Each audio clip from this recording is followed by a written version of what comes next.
네, 그러면 오늘 그 강의는 현대산업사회의 출현으로 현대산업사회를 구성하는데 중요한 사건이 되었던 두 가지 사건을 다루도록 하겠습니다. 우선 제일 처음에 일어난 사건으로 보자면 여러분들 잘 아시는 산업혁명이 있습니다.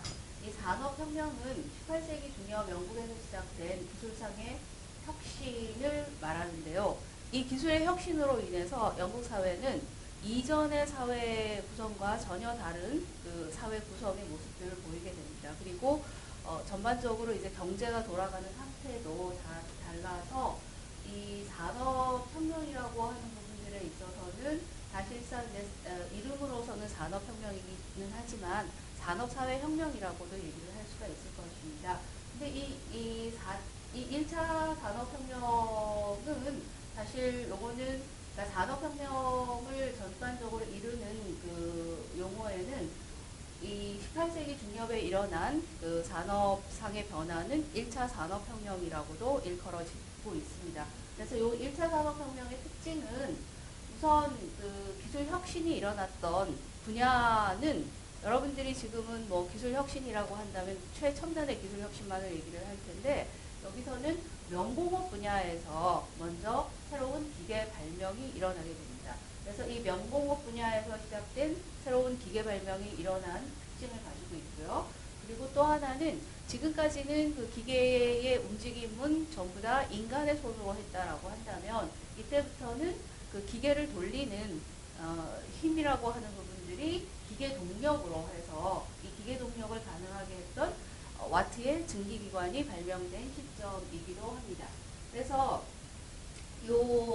산업혁명기에 이 기술 혁신이라고 하는 부분들은 단절적으로 어느 한 분야에서 기술이 일어나고 다음 분야에서 기술이 일어나고 하는 그런 식의 단절적인 기술 혁신이라기보다는 기술 혁신이 연쇄적으로 일어나면서 각 분야의 파급 효과들을 일으키고 요것들이 전반적으로 전체적으로 종합화되면서 앞에서 말씀드렸던 영국 사회의 사회 변혁까지 이루는 특징들을 가지고 있습니다. 그러면 그 기술 분야의 혁신들이 어떻게 연쇄적으로 일어나는가를 먼저 보자면 제일 처음에 앞에서 이제 제가 얘기를 드렸던 것처럼 증기기관의 개량이 일어나게 됩니다. 그러니까 석탄과 증기를 이용해서 석탄과 증기를 이용해서 동력을 활용할 수 있게끔 되었고 그 동력의 활용이라고 하는 부분들은 이 명공업 분야에서 일어난 그 기계 기술의 혁신이라고 하는 부분들이 명공업뿐만 아니라 다른 분야에까지 그 기계화를 가져오게 되는 부분들입니다. 그리고 이 기계화라고 하는 부분들, 이 기계화라고 하는 것들을 또 가능하게 했던 부분들은 사실 이제 산업혁명기의 기계 중에 이제 대표적인 걸로 방직과 방적을 얘기를 하는데 이 방직 기술과 방적 기술이 1년 동안을 쉬지 않고 돌아가면서도 부서지지 않을 정도의 그 기계로서 완성이 되기 위해서는 그런 방직, 방적 기계에 들어갈 수 있는 철이라고 하는 부분들이 강고해져야 됩니다. 그래서 그 기계를 낳은 것은 또한 그 근원으로 찾아가 보게 되면 제철 기술의 혁신들이 일어나면서 이 강철을 우리가 만들 수 있게 된 그런 그 기술 혁신이 밑바탕에 깔고 있다라고 보시면 될 수 있을 거고요.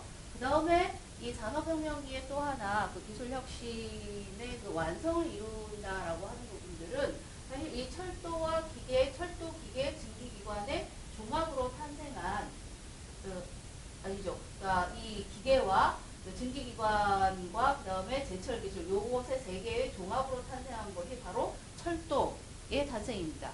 그래서 이 철도라고 하는 부분들은 어떤 의미에서는 그 수송 분야의 기술 혁신을 가져오는데 이 철도를 가능하게 한 것은 증기기관의 개량을 통해서 가능하게 된 부분들이고 이 철도의 출현이라고 하는 부분들은 어떤 의미에서 보자면 물건을 수송할 수 있는 속도가 증가한 것을 의미를 하고 그 수송 속도의 증가라고 하는 부분들은 굉장히 국지적인 시장에 머물고 있던 부분들이 전국 시장으로 뻗어나가는 계기가 되게 됩니다. 그래서 대량 생산이라고 하는 것에 가능성 기반들이 요 산업혁명기에 만들어졌다. 나타났다라고 얘기를 할 수 있는데요.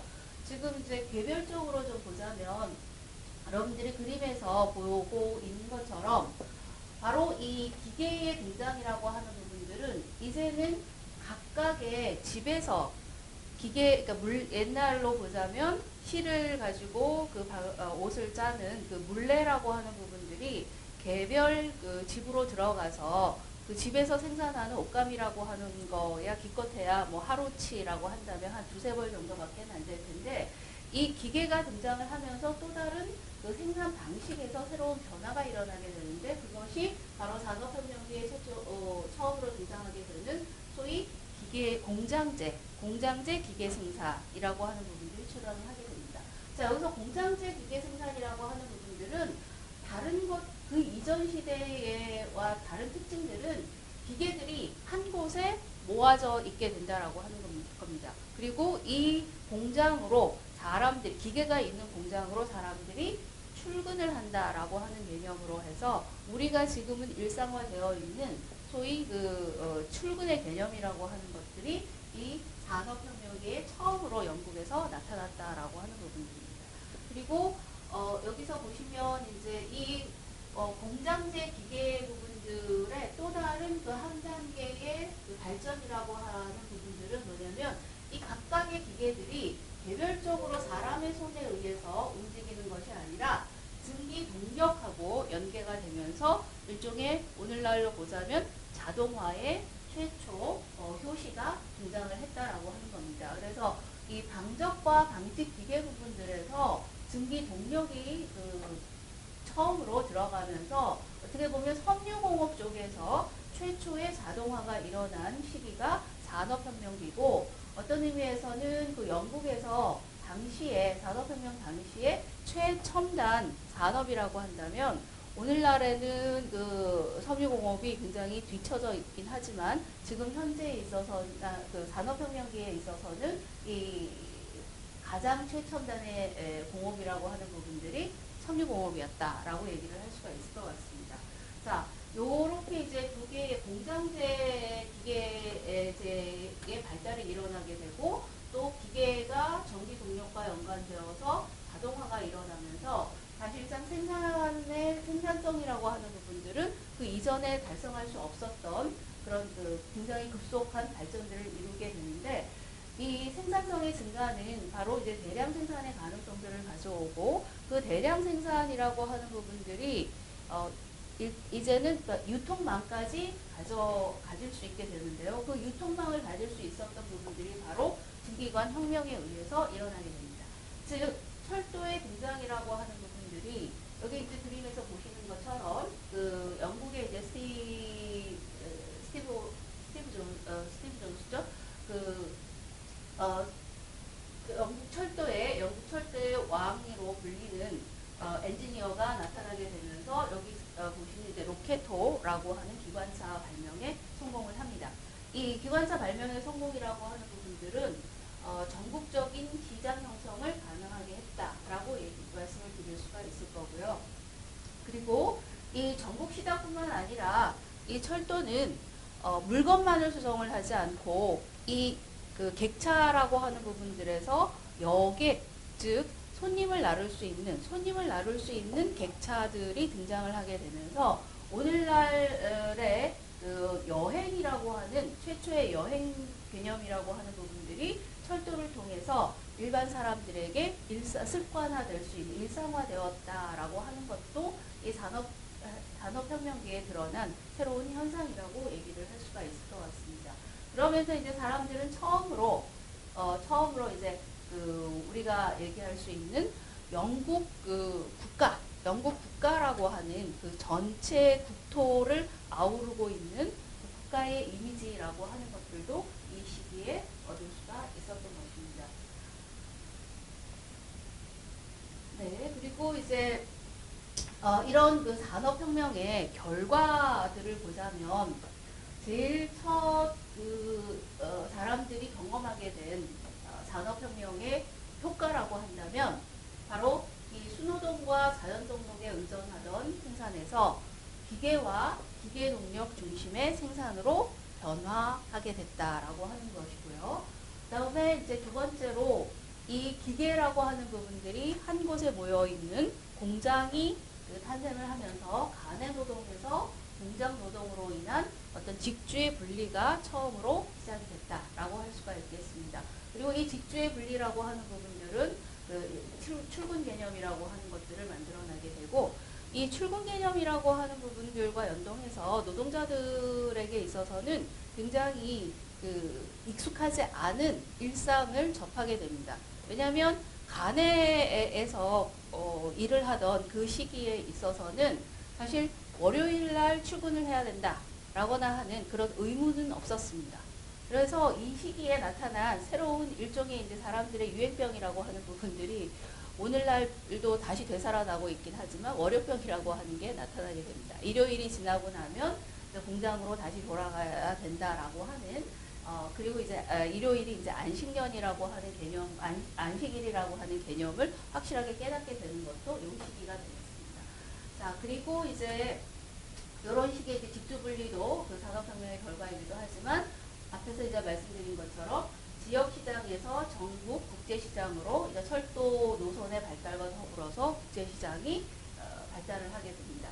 그리고 이 국제시장의 발달이라고 하는 부분들은 어떤 의미에서는 지금의 이제 글로벌화라고 하는 것에 아주 그 시초라고 하는 것이 물건을 통해서 공장에서 만들어낸 물건을 통해서 처음으로 이제 글로벌화라고 하는 것에 이제 진입을 하게 되는 부분들이죠. 그리고 이제 전체적으로 이 사회의 그 계층의 변화들이 일어나게 됩니다. 이전에는 그 농업사회였던 그 영국의 농업사회에서 이제 대규모 공장들이 진입을 하게 되고 그 공장을 운영하는 소위 이제 자본가 계급이 등장을 하게 되고 이 자본가에게 고용이 되는 노동자 계급의 이 산업자본가 대 노동자 계급이라고 하는 최초의 일종의 그 노동자 계급사회라고 하는 것이 산업혁명의 결과로 형성된다라고 할 수가 있을 것 같습니다. 그런데 여기서 이제 우리가 한번 그 질문을 해볼 수 있는 것은 이런 그 기계화가 일어나고 철도 기술이 혁신이 되고 할 수 있는 것이 세상 어디에서도 일어날 수 있을 법한데 왜 하필이면 영국에서 시작되었을까라고 하는 부분들인데요. 이거는 우리가 이제 지난 시간에 그 역사적으로 쭉 봐왔듯이 영국이 여러 가지 측면에서 이런 그 산업혁명의 조건들을 구비를 하고 있었습니다. 우선 이 공장과 대규모의 그 산업 분야에 투자할 수 있는 자본 축적이라고 하는 것이 영국은 이전의 해외 식민지 경영으로 인해서 그러니까 돈을 많이 모았다라고 하는 거죠. 자본 축적이 일어났었고, 그 다음에 이런 그 기계 동력을 움직일 수 있기 위해서는 뭐냐면 그 동력에 에너지를 전달할 수 있는 에너지원이 있었어야 되는데 우연찮게도 이 지리적인 조건, 영국의 지리적인 조건이 바로 산업혁명기의 에너지원이 되는 석탄이 풍부해 있었습니다. 그러니까 광산의 개발이라고 하는 것들도 있었고요. 그리고 이 농업 분야가 기술적으로 발달을 하면서 사실 농업 분야에서 잉여 노동력이 생겨나고 이 농업 분야의 잉여 노동력이 공장의 노동자로 취직할 수 있는 그런 그 조건들이 만들어져 있었다라고 하는 겁니다. 그래서 도시를 중심으로 그 생성된 공장에 고용될 수 있는 풍부한 잉여 노동력들이 존재를 했다라고 하는 부분들이고요. 또 하나는 바로 이 노동력들을 투자를 통해서 활용할 수 있는 산업자본가가 영국에서 먼저 발달했다라고 하는 부분들입니다. 이 영국과 비교를 해서 예를 들면 이제 그 제국으로 이 식민지 건설에 같이 동참을 했었던 스페인과 포르투갈 같은 경우는 돈이 있는 소위 이제 지주 계급이 그 돈을 가지고 어떤 그 물건을 생산하는 공장에 투자를 한다라든가 하는 개념은 스페인 사회에서는 일찍 탄생하지를 않았었습니다. 그런데 이제 영국 같은 경우에 있어서는 어떻게 보면 이제 청교도의 영향이기도 했을 텐데요. 이 노동이라고 하는 것에 대한 사회적 편견이라고 하는 것들이 상당히 적었고, 그 다음에 노동을 통해서 어떤 사유재산을 축적을 하고 그 재산을 또한 그 투자를 통해서 노동을 통한 그 상품 생산으로 돈을 벌어낸다라고 하는 그 새로운 산업자본가 개념이라고 하는 것에 사회적으로 그 수용성이 굉장히 높았다라고 얘기할 수가 있겠습니다. 그리고 이런 것들을 그 철학적으로 뒷받침해줬던 존 로크와 같은 이 철학자들도 탄생을 하고 있었고, 요런 그 네 가지 요인으로 인해서 다른 국가보다도 이 산업혁명이라고 하는 부분들에서 영국이 앞설 수 있었던 걸로 보입니다. 자, 근데 요 시기에 우리가 잠깐 이제 기술가 사회라고 하는 그 주제와 연동해서 그러면 요런 그 기술 혁신은 어떤 그 바탕으로 해서 일어날 수 있었는가라고 하는 것을 살펴볼 때 이 기술 혁신 분야는 사실상 장인이나 독학으로 공부한 공장에서 처음부터 수노동으로 통해 가지고 자신의 기술을 익힌 기술자들에 의해서 만들어진 것이지 어떤 과학에 의해서 만들어진 것은 아니다라는 특징들을 가지고 있습니다. 오히려 이 증기기관이나 철도 등의 발달이라고 하는 부분들이 이 증기기관에서 그 뿜어나오는 열을 가지고 열에 대한 연구들을 하면서 연력학 이론이라고 하는 물리학의 이론이 실험적으로 증명이 될 수 있듯이 어떻게 보면 기계기술의 발달이라고 하는 것들, 장인들이 이뤄놓은 기술 혁신이 새로운 과학 이론을 추동할 수 있었다라고 해서 이 과학과 기술의 관계 자체가 전도되어 있었던 현상들을 이 산업혁명 뒤에 볼 수가 있었습니다. 그럼 과학은 어떤 역할을 하고 있었냐? 과학은 일종의 이제 과학 아카데미나 학회 등을 통해서 과학자와 기술자 교류가 일어나는, 그러니까 그 루나 소사이어티와 같은 이 엔지니어들과 이제 과학자들이 상시적으로 만나면서 산업의 중요성에 공감을 하는, 그러면서 전반적으로 이 산업이 일어날 수 있는 하나의 그 문화를 형성하는데 과학자들이 기여를 했다라고 얘기를 할 수가 있을 것 같습니다. 또한 그 이 과학자들은 대중강연을 통해서 이 과학에 대한 정보 혹은 기술의 정보들을 영국 전역에 퍼뜨리는 역할들을 하였긴 했지만 산업혁명에 필요한 기술 혁신을 직접 과학자들이 그 자신의 손으로 이루어냈던 것은 아니다라고 하는 차이들을 가지고 있습니다. 그리고 또 하나는 기술 혁신에 직접적인 도움을 준 과학이론은 없었고, 그 어떤 의미에서는 그 실험과학이라고 하는 방법론으로서 산업에 응용되었을 뿐이지 어떤 그 예를 들면 그 뉴튼의 과학 그 등식이라고 하는 부분들, F=ma라고 하는 그런 등식이라든가 혹은 중력의 법칙이라든가라고 하는 것들이 이 시기에 철도 기술을 개발을 한다거나 혹은 기계 기술을 개발을 하는데 직접 활용되었다라고 하는 역사적 증거는 전혀 존재하지를 않습니다. 그래서 그 뭐 과학이 산업혁명을 이끌었다라고 하는 그 발언은 잘못된 것이다라고 얘기를 할 수가 있겠고요. 자, 산업혁명의 이제 사회적 영향이라고 얘기를 하게 되면 여기서는 앞서서 여러 가지 그 대량 공장을 통해 가지고 풍부한 그 상품 생산이라고 하는 것들이 가능해졌다라고 얘기를 하는데 이 공장 시스템과 산업 자본가의 등장은 또 한편으로는 그 영국 사회에서 가장 큰 사회적 문제가 되고 있던 어린이 여성 노동자의 증가를 가져오게 되고 일종의 이제 노동 착취의 문제들을 일으키게 됩니다. 그리고 그 거듭된 도시화로 인해서 위생 문제, 환경 오염의 문제 이런 것들이 등장을 하기도 하고요. 또 하나는 그 이 기계에 의해서 대량 생산들이 일어나면서 소위 이제 인간 노동, 그 특히 이제 숙련 노동자에 대한 가치 저하들이 일어나고 이런 그 숙련 노동자들은 고로 이런 그 사회적인 기대에 의해서 본인들의 가치가 떨어지고 있다라고 하는 것들에 대한 직접적인 저항으로서 우리가 듣고 있었던 러다이트, 소위 이제 기계 파괴 운동에 나서기도 했었습니다. 물론 이제 이 기계 파괴가 실질적으로 사회적인 문제를 해결하지 못하는 걸로 알려지면서 이런 그 기계 파괴 운동은 일시적인 현상으로만 머물게 되는 거였습니다.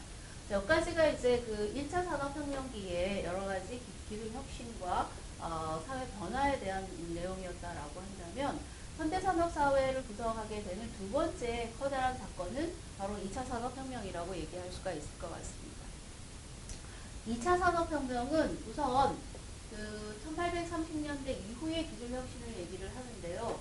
이 2차 산업혁명의 특징은 우선 앞에서는 영국에서 산업혁명이 일어났다라고 하는 것에 비해서 2차 산업혁명은 장소적으로는 독일과 미국에서 일어나게 됩니다.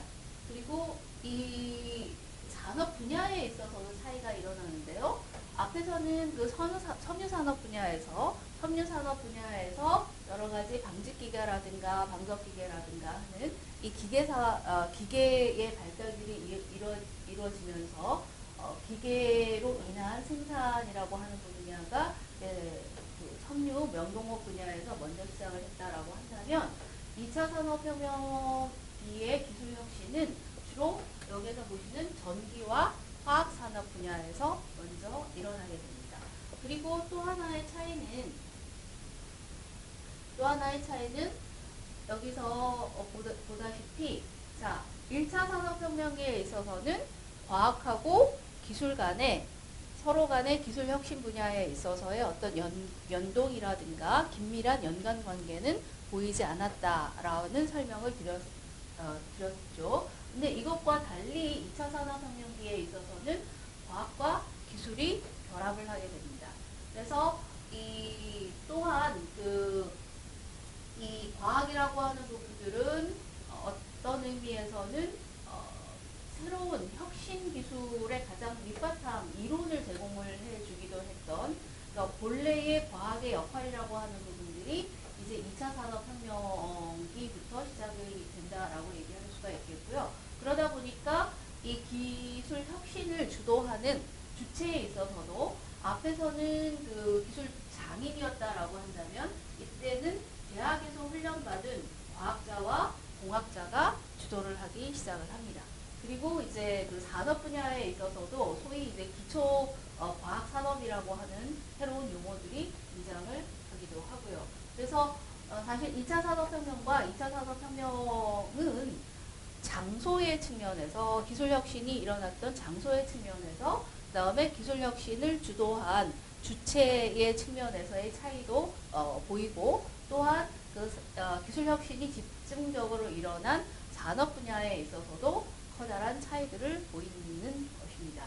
자, 그러면 구체적으로 앞에서 이제 과학과 기술의 결합이라고 하는 부분들이 2차 산업혁명기에 일어났다라고 하는데, 그럼 어떤 식의 이제 결합이 일어났을까라고 하는 것들을 몇 가지 사례를 통해서 알아보도록 합니다. 우선 그 영국의 이 사진에서 보이는 퍼키는 영국의 화학자입니다. 그러니까 분자를 관측을 하고, 분자의 구성이나 분자의 일반적인 구성 원리 부분들을 이론적으로 연구하던 화학자였으나, 이 퍼키는 바로 여기에서 보이는 보라색 염료인 아닐린 염료의 분자 구성을 스스로 알아냅니다. 그리고 그 분자를 합성을 통해 가지고 인공적으로 인공 염료인 아닐린 염료라고 하는 것들을 만들어내는데 성공을 하는데, 이렇게 분자 차원에서, 그러니까 과학의 이론인 분자 이론을 가지고서 합성에 들어가는 바로 이제 염료를 만들어낸 최초의 그 창업가가 이제 퍼킨이기도 했었습니다. 그래서 이런 염료 산업, 즉 그 화학과 연동되어 있던 염료 산업 부분들에서 바로 과학자로 인한 기술 혁신이 일어난 새로운 현상이 이 2차 산업혁명기에 일어나게 됩니다. 그럼 마찬가지로 그 2차 산업혁명기의 그 기술 시장의 확대라고 하는 부분들에 있어서는 통신 시장에, 그러니까 새로운 통신 방법이 발달을 하게 되는데, 그것이 바로 마르코니가 상업화에 성공한 무선통신이 되겠습니다. 그런데 이 무선통신도 바로 그 하이니 헤르츠라고 하는 물리학자의 그 이론인 헤르츠 이론이 없었다라고 한다면 이 무선통신은 상업화되지를 못했었을 겁니다. 그래서 요런 그 헤르츠 이론이라든가 혹은 그 하이니 헤르츠는 실제로 이제 물리학 부분들에서 전자기장 물리학이라고 하는 것들을 새롭게 이론적으로 완성을 하고 이 이론을 통해서 오늘날 우리가 잘 사용을 하고 있는 이제 라디오 개발의 기초를 잡는 데 성공을 하게 됩니다. 그래서 여기서 이제 이 세 사람의 그 사례에서 그 2차 산업혁명기의 과학과 기술 간의 특이한 결합관계들을 보자면 과학 이론이 이제는 직접 산업에 적용되는 최초의 시기에 도입했다라고 얘기를 할 수가 있을 것 같습니다. 그리고 또 하나의 그 특징이라고 얘기를 한다면 요 당시에 요 2차 산업혁명기에 들어와가지고 처음으로 산업연구실험실이 출현을 하게 됩니다. 그러니까 1870년에 독일의 최초의 그 오늘날 유명한 그 제약회사인 바이에르에서 이 바이에르라고 하는 기업에서 과학자들을 고용을 해서 이 과학자들로 하여금 어떤 그 산업에 응용할 수 있는 기술 개발을 연구를 하게 한, 그리고 장기적으로 고용 상태에서 연구를 하게 한 그런 그 최초의 형태가 바로 산업실험실인데, 그런 그 산업연구실험실이 처음으로 독일에서 탄생을 하게 됩니다. 그래서 오늘날의 소위 이제 그 기업들에서 이제는 안정화되어 있는 연구실이라고 하는 개념은 요 2차 산업혁명기에 처음으로 등장을 하게 됩니다. 근데 이 연구실험실이 등장을 하게 된 몇 가지 이제 배경을 보게 되면 그 이전까지 기업에서는 어떤 방식으로 그 새로운 기술 혁신을 이뤄냈느냐라고 하는 부분들은 몇몇 발명가나 그 독자적인 기술 장인들이 갖고 있는 특허를 구입하는 방식으로, 고용의 형식이 아닌 특허를 구입하는 방식으로 하고 있었습니다. 그런데 이 염료산업 분야에서 경쟁이 굉장히 심해지면서 사실상 발명가들을 그때그때의 적시에 기업에서 고용을 한다라고 하는 것 자체가, 혹은 발명가와 계약을 맺는다라고 하는 것 자체가 굉장히 어려워지게 됩니다.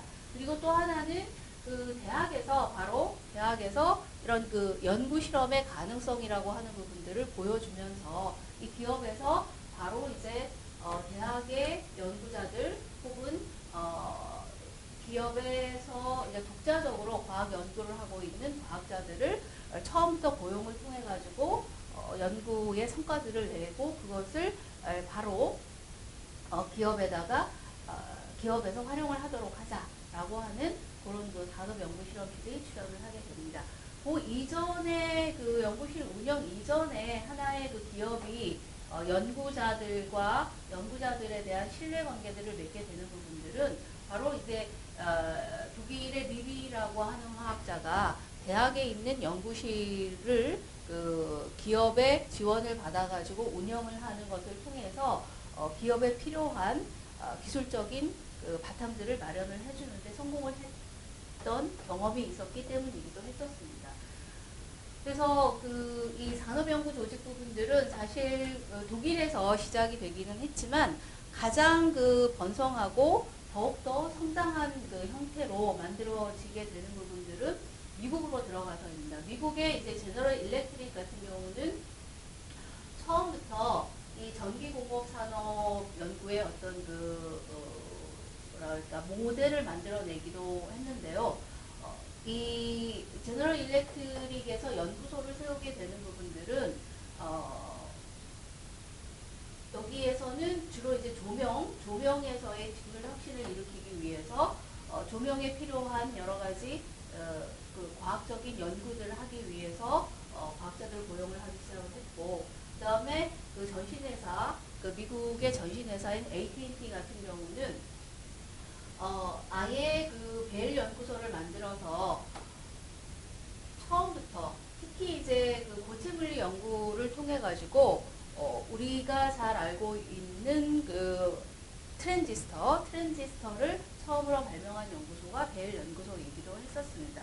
그리고 이 벨 연구소는 1945년부터 대학 연구소와 유사한 조직을 운영을 하게 되면서 산업에 직접적으로 활용할 수 있는 그 연구보다는 산업에 직접 연구는 필요하지 않지만 어떤 그 기술, 그러니까 새로운 기술 발명에 가장 기초가 될 수 있는 기초 연구에 집중을 하게 되고 이 벨 연구소는 그런 그 기초 연구의 활동으로 말미암아서 한국에서도 그 지금 거의 나오지 않는 노벨상 수상자를 벨 연구소는 11명이나 그 배출을 해내기 시작을 했었습니다. 그래서 이런 그 부분들이 여러 가지 한편에서는 산업 부분들에서의 기술 혁신의 토대라고 하는 부분들이 만들어지기도 하고 또 이 연구소의 인력이라고 하는 부분들이 요 2차 산업혁명기를 거치면서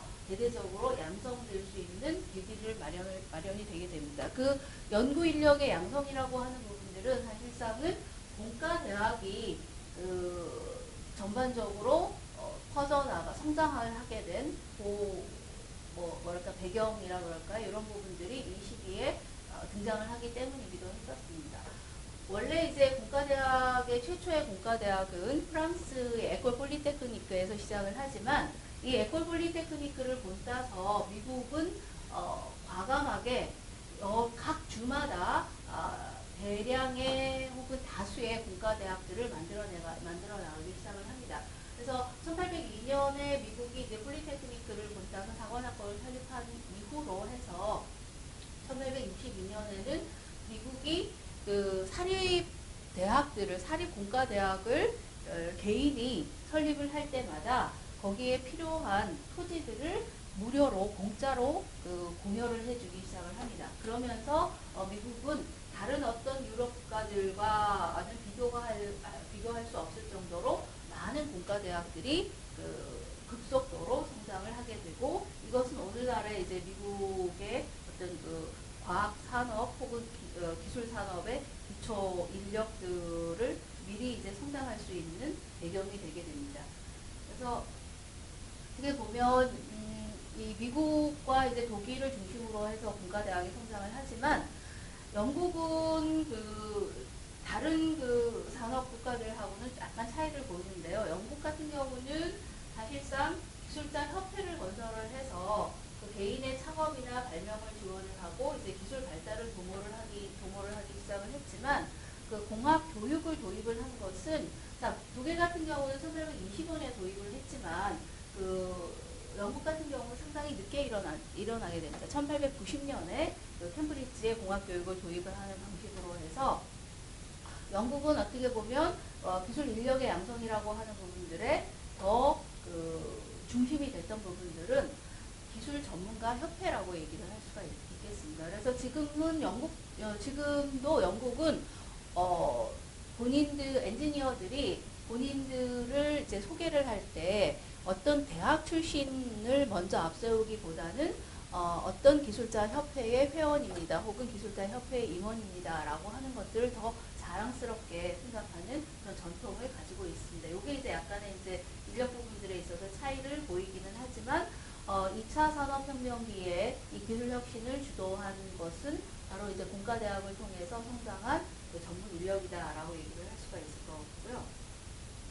그래서 전반적으로 이제 기술 혁신의 담당이라고 하는 부분들 2차 산업혁명기에서는 대기업이라든가 전문대학이나 대학 중에서 세계적인 교육을 받는 이들이 이제 기술 개발의 주체가 된다. 이렇게 얘기를 할 수가 있겠습니다. 그래서 전반적으로 이제 그 2차 산업혁명기를 거치면서 이제 그 과학과 공학과 산업 간의 어떤 기본적인 관계들이 정립이 되는데요. 일종의 이제 과학은 산업의 기반으로서 기초 연구를 수행을 해서 산업의 저변들을 닦는 그런 역할을 하게 되고 공학이라고 하는 부분들은 이제 과학이라고 과학과 아주 유사한 사회적 지위를 얻게 됩니다. 왜냐하면 이 시기부터 공과대학을 통해서 과학자와 동일하게 공학자들도 박사 학위들을 받을 수 있는 권한을 얻게 되면서 사회적 지위의 상승을 얻게 되는 부분이죠. 그래서 2차 산업혁명기를 거치면서는 어떤 의미에서 이런 공학자와 과학자 사이에서의 그 사회적 지위의 동등함이라고 하는 새로운 현상도 등장을 하게 된다라고 얘기를 할 수가 있겠습니다. 자, 그 다음에 이제 마지막으로는 저희가 이 현대사회의 가장 큰 특징으로 알려져 있는 대량사회, 대량소비라고 하는 것들의 기반을 닦은 테일러주의와 포드주의의 등장을 보도록 하겠습니다. 우선 테일러주의라고 얘기를 할 때는 보통 우리가 얘기하는 것처럼 가장 기본이 되는 부분들은 그림에서 보는 것처럼 어떤 노동 동작 자체를 노동 동작을 표준화하는 것에서 시작을 합니다.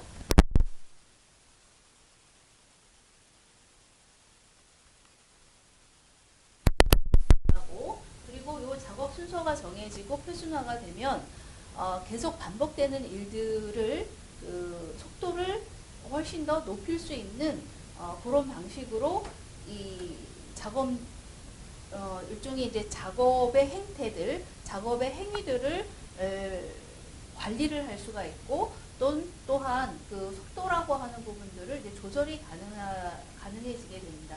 그래서 이것을 완성한 프레데릭 테일러는 어떤 의도에서 이런 작업의 표준화라든가 혹은 작업 속도를 작업 순서를 단순화하고 그다음에 이 작업의 과정들을 긴밀하게 연결을 시켜서 일종의 이제 노동 생산성들을 높인다라고 하는 목표를 가지게 되는데요. 우리가 이제 흔하게 테일러주의라고 하면 가장 먼저 이미지로 떠올리는 거는 속도계입니다. 그러니까 노동자가 하나의 노동 작업을 하는데 걸리는 시간을 정확하게 측정을 하는 것. 이것이 이제 테일러주의에서 이제 가장 사람들에게 널리 알려진 이미지였는데, 테일러는 왜 그렇게 이런 일종의 이제 작업 표준화라고 하든가 혹은 작업 속도라고 하는 데에 그렇게 관심을 두었을까요? 여기에는 우리가 흔히 얘기를 하는 것처럼 테일러주의라고 하는 부분들로 인해서 노동자에 대한 어떤 착취가 강화됐다라고 얘기를 하는데, 테일러의 원래의 목적은 이 착취의 목적이 있었던 것은 아닙니다.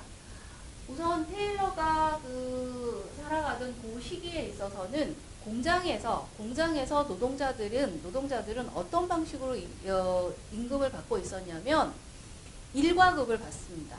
그러니까 1과급이라고 하는 것은 본인들이 하루에 얼마나 많은 물건을 생산하느냐라고 하는 것과는 상관없이 하루 동안 그냥 공장에만 있으면 거기에서 뭐 10개를 생산하든 100개를 생산하든 그 생산량과는 관계없이 1과급으로 돈을 받고 있었던 것입니다. 그런데 테일러가 생각을 하기에는 이 노동자들이 훨씬 더 같은 시간에 동일한 물건들을 동일한 것이 아니라 더 많은 물건들을 생산을 해가지고 그 더 많은 물건에 대한 일종의 성과급을 지급을 받게 된다라고 한다면 이 노동자들이 벌어들이는 돈이 한 달에 벌어들이는 돈이 지금보다 훨씬 더 많을 수 있을 거다라고 하는 생각을 하게 됩니다. 그래서 우선 테일러는 노동자들이 성과급으로 임금을 지급을 받게 하는 것을 전제로 해서 이 노동자들이 작업 속도를 올릴 수 있는 방안들을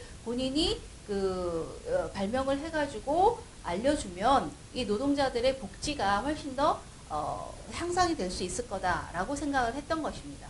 그래서 이 복지 향상을 위해서 테일러가 먼저 했던 부분들은 이 작업 공작을 개선을 해가지고 불필요한 노동들을 없애서 노동자의 어떤 성과들을 올리자라고 하는 데에 첫 번째 목표가 있었던 것입니다. 그런데 이 테일러의 본래 의도와는 다르게 이 작업의 스톱워치라든가 차별적 성과급이라든가 라고 하는 부분들은 자본가에 의해서 받아들여지지 않고 이 성과급 대신에 자본가가 자본가들 혹은 그 공장의 주인들이 받아들인 것은 오로지 노동자의 작업 속도만을 올리는 것이었습니다. 그러다 보니까 나중에 이제 테일러주의라고 하는 부분들은 그런 스탑워치로 인한 그 노동자들의 착취의 이미지로 붙여지게 됐던 부분이죠. 그렇지만 이제 이 테일러주의는 이후에 포드주의, 즉 그 포드의 기술 개발과 더불어서 새로운 완성들을 갖게 됩니다. 네, 이게 들어가서 네, 그 다음에는 이제 포드에 대한 그 얘기들을 조금 하게 되면 이 헨리 포드는 사실상 어떤 그 기술적 완성들을 가지게 되냐면 소위 오늘날에 얘기하는 대량 생산 체제를 완성을 하게 됩니다. 이 대량 생산 체제라고 하는 것은 세 가지의 구성 성분들을 가지고 있는데 우선 작업의 표준화가 있게 되고요. 요 작업의 표준화 부분들은 테일러의 성과를 많이 받아들이게 됩니다. 그리고 이 작업 표준화된 부분들의 그 노동자들이 하는 역할 부분들을 기계가 대신할 수 있도록 하는, 그러니까 전 그 공장 부분들에 있어서 특정 기계들을 그 노동자들이 운영을 하게 해서 생산성들을 높이는 이런 그 방법들을 구상을 했었습니다. 그리고 또 하나는 지금까지 그 도입이 되고 있지 않았던 컨베이어 벨트, 즉 그 조립하고자 하는 부품들을 노동자 앞으로 갖다 놓음으로 인해서 노동자들의 동작들을 일제 동작에 들어가는 노동자들이 이제 공장을 옮겨 다니거나 하는데 들어가는 시간을 절약을 해서 노동자의 물건을 생산할 수 있는 생산성 자체를 높이는 방식으로 이 컨베이어 벨트를 도입을 하게 된 겁니다. 그래서 포드는 그 어떤 의도로 요 대량 생산 체제를 기획을 하게 되냐면 포드가 생산하고 있던 자동차라고 하는 부분들을 소위 이제 국민 자동차라고 하는 이미지를 갖게 됩니다. 그러니까 누구나 탈 수 있는 그 국민 자동차를 만들기 위해서는 첫 번째로는 그 가격이 굉장히 값싸져야 됩니다. 그리고 대량 생산이 가능해져야 됩니다. 그래서 값싸고 많은 양을 생산할 수 있는 그런 체제로서 바로 이 표준화와 기계화와 컨베이어 벨트를 결합을 해서 그 영국에 비해서 3분의 1 가격밖에 하지 않는 T 모델이라고 하는 자동차를 생산을 함으로써 자동차 혁명을 가져오게 됩니다. 자, 그런데 요 그 포드주의라고 하는 부분들은 사실상은 대량 소비라든가 물질적 풍요의 상징이고 사회의 그 무한한 어떤 진보라고 하는 것에 대한 그 믿음들이 만들어낸 그런 그 산업 생산 양식으로 이제 포드주의를 우리가 이해를 할 수가 있을 것 같습니다. 자, 요런 이 포드의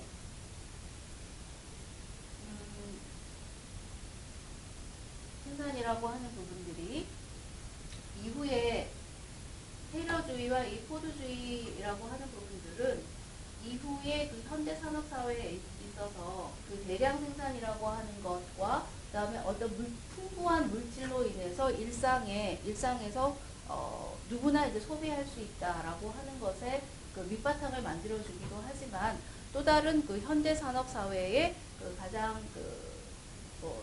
문제가 되는 그 환경오염의 문제라고 하는 것들에 부닥치게 되는 또 다른 계기로 등장을 하게 됩니다. 우선은 몇 가지 1960년대와 70년대에 등장을 하면서 여러 가지 방식으로 이 대량 생산의 그 바탕이 되는 포드주의가 비판을 받게 됩니다.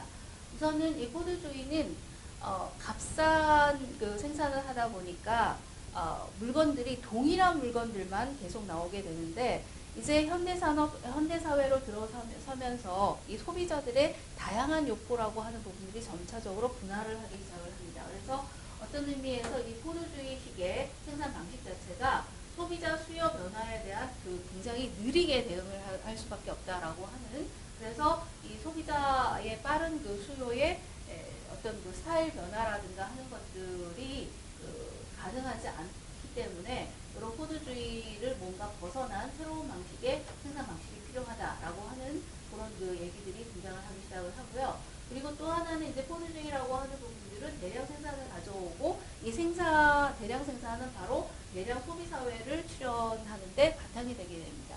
그러면서 이 대량 소비 사회라고 하는 부분들은 오늘날 그 여러 가지 뭐 우리나라에서 문제가 되고 있는 뭐 플라스틱의 대량 소비와 마찬가지로 이런 그 여러 가지 소비의 그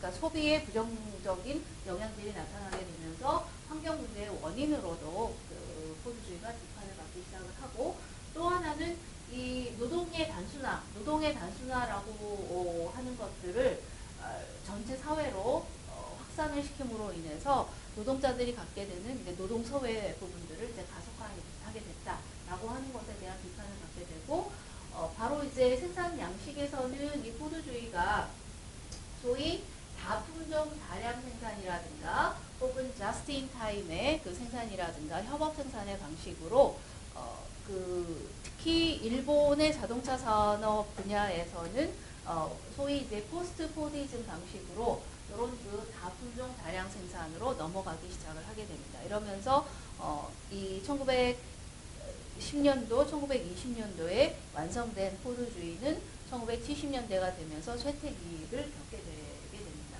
그리고 이제 또 하나는 몇 가지 이런 그 대량 소비 사회의 문제들을 해결하고자 하는 여러 가지 그 새로운 문화적 담론들이 등장을 하게 되면서 이 대량 생산과 소비 생활에 대한 성찰들이 진행이 되게 됩니다. 그것은 그 배경에는 1970년도의 환경 문제로 인한 이 지금 현재의 소비 활동으로서는 더 이상 지구의 어떤 그 성장 가능성이라고 하는 부분들이 멈출 수도 있겠다라고 하는 그런 그 성찰 의식들이 등장을 하게 되는 부분들이죠.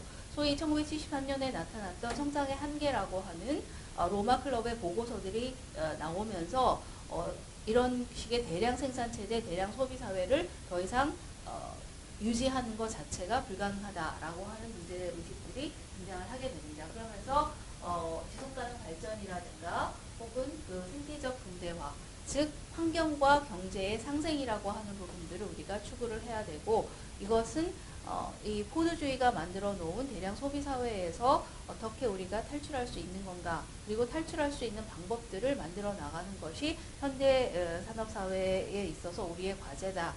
이제 과제다라고 생각하는 사람들이 증가를 하면서 이런 그 변화에 그 동참을 하게 됐던 것입니다. 그래서 지금까지 이제 쭉 살펴본 현대 산업 사회의 출현이라고 하는 부분들을 보게 되면 우선 이 생산 방식에 있어서 기계화, 자동화라고 하는 부분들이 가능한 최초의 첫 발자국은 1차 산업혁명을 거쳐서 일어나게 됐다라고 하는 부분들이었고요. 그 다음에 이 1차 산업혁명기에 있어서의 그 생산의 어떤 그 기술 혁신이라고 하는 부분들을 더 한 단계 도약할 수 있는 가능성들을 제공을 해 주었던 부분들이 바로 이제 과학과 기술의 결합이라고 하는 부분들이었는데, 이 과학과 기술의 결합이라고 하는 부분들은 전기와 화학 산업에서 일어난 2차 산업혁명기의 기술 혁신의 사례를 통해서 경험을 하게 됩니다. 그리고 또한 이제 그 과학 인력과 공학 인력이라고 하는 부분들이 대학이라고 하는 혹은 연구기관이라고 하는 체제를 거쳐가지고 지속적인 인력 배출이 가능해진 것이 2차 산업혁명기의 그 결과라고 얘기를 할 수가 있겠고요. 그리고 이런 1, 2차 산업혁명기의 그 토대를 바탕으로 해서 바로 테일러와 이제 포드의 과학적 관리 방법과 대량 생산 체계의 등장으로 인해서 대량 소비 사회가 완성이 됐지만, 현재는 그런 대량 소비 사회에 대한 성찰이 시작되고 있다라고 하는 걸로 전체 그 강의를 마무리할 수가 있을 것 같습니다. 예, 이상으로 강의를 마치도록 하겠습니다.